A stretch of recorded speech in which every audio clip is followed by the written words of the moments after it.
নিৰ্বাচন এটা আহিলে এনেবোৰ কথা বতৰাটো সংবাদ মাধ্যমত প্ৰকাশ পাবই বা যিকোনো দলৰ নেতৃত্বই বা কৰ্মকৰ্তাই ভাবিবই বা ক'বই। ইয়াত অস্বাভাৱিকতা একো নাই, আৰু চিট টিটৰ কথা এইবিলাক সংবাদ মাধ্যমত পতা কথা নহয়। এইবিলাক আপোনালোকে দি আছে, আপোনালোকৰ স্পেকুলেশ্যনটো দি থাকক। এইকেইদিন আপোনালোকে জিকা হৰা চিট দিয়া নিদিয়া আপোনালোকে যি স্পেকুলেশ্যন আপোনালোকৰ আছে আপোনালোকে দি থাকক। গতিকে আমাৰ কথাখিনি আমি টেবুলৰ মজিয়াত ঠিক কৰিম। আমি নাই কোনোবাই ক'ব পাৰে আমাৰ কথাখিনি আমি এই কথাটো সংবাদ মাধ্যমকনো মই কিয় ক'ম। গতিকে আপোনালোকে দি থাকক। আপোনালোকে কেতিয়াবা জিকা হৰাই দিব, কেতিয়াবা বিজেপি এৰি দিয়া, কেতিয়াবা AGP লগ লগা, কেতিয়াবা আত্মসমৰ্পণ কৰা, এইবিলাক যি মন যায় যি ভাল লাগে আপোনালোকে দি থাকক। কিন্তু মূল কথা হ'ল যে এনেধৰণৰ কথা বতৰাবোৰ চিট ভাগ বতৰাৰ লেখীয়া গুৰুত্বপূৰ্ণ বিষয়বোৰ দলৰ মজিয়াত, দলৰ টেবুলত হ'ব, দুয়োটা দলৰ মজিয়াত হ'ব, আৰু আমি তেনেধৰণে ভৱিষ্যতৰ দিনত আগবাঢ়িম। 21 নৱেম্বৰ অসম ছাত্ৰ পৰিষদৰ প্ৰথম বাৰ্ষিক প্ৰতিষ্ঠা দিৱস। ছাত্ৰসকলে ছাত্ৰ পৰিষদৰ যোৱা দিনকেইটাত নতুন ছাত্ৰৰ আমদানিৰে ছাত্ৰ পৰিষদ শক্তিশালী কৰাৰ লগতে দলৰ মূল ভেটিটোকো শক্তিশালী কৰিছে।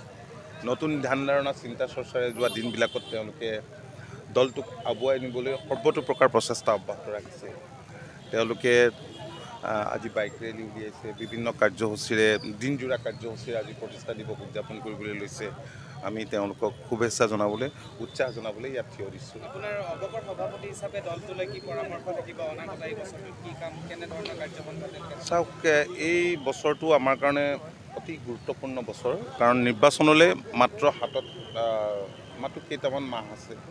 গতিকে এইকেইটা দিনত দলৰ প্ৰতিজন সৈনিকে যুদ্ধকালীন তৎপৰতাৰে দলটোক আগুৱাই নিবৰ কাৰণে, জনসংযোগ বৃদ্ধি কৰিবৰ কাৰণে চেষ্টা কৰিব লাগিব। আৰু বিশেষভাৱে নতুন প্ৰজন্মৰ যুৱক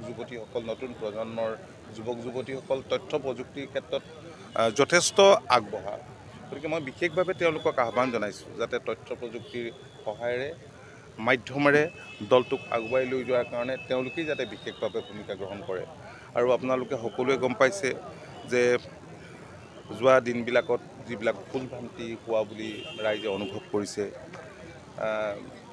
আমিও অনুভৱ কৰিছোঁ, আত্মসমালোচনা কৰিছোঁ, আত্মশুদ্ধিৰ পথ গ্ৰহণ কৰিছোঁ। আৰু সেইবাবেই প্ৰগতিশীল ধ্যান ধাৰণাৰে, প্ৰগতিশীল জাতীয়তাবাদৰ মহামন্ত্ৰৰে আমি দলটোক আগুৱাই নিবলৈ চেষ্টা কৰিছোঁ। আমাৰ ৰাজ্যখনত বিভিন্ন ভাষা ভাষীৰ লোক আছে, ধৰ্মাৱলম্বী লোক আছে, জাতি জনগোষ্ঠীৰ লোক আছে। সেইসকলৰ মাজত সমন্বয়ৰ এনাজৰীডাল মজবুত কৰি পেলাই আমি আগবাঢ়ি গ'লেহে ৰাজ্যখনৰ সৰ্বাংগীন বিকাশ, আমি ভবা ধৰণৰ ৰাজ্য এখন আমাৰ চকুৰ আগত আমি দেখিবলৈ পাম।